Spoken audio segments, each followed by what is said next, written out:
1, 2, 3, go! Ano, ulit ka. 1, 2, 3. Anong gagawin ko? Ano sasabihin mo? Dito, lalakad ako dito. Oo. Di ba napakalayo mo? Dapat lumapit ka Hindi, mamaya. dun ka nga mag-start. Dyan ka, tapos sige. 1. Di ba ba ako, dapat di ako makita ha? Dito ka One. lang, konting respect. Ayan. 1, 2, 3, go! Ano Ano ganyan nyo? Okay lang ba ito kahit di siya makita? Nakatalikod lang. Dito ka dapat.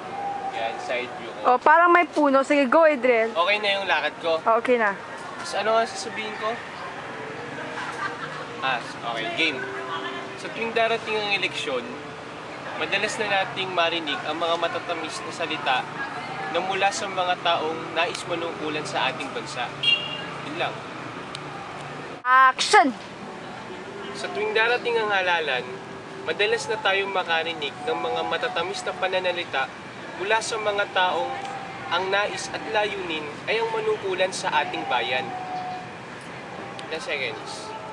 Sa tuwing dumarating ang halalan, Teka, si JB blocking. Blocking. 1, 2, go!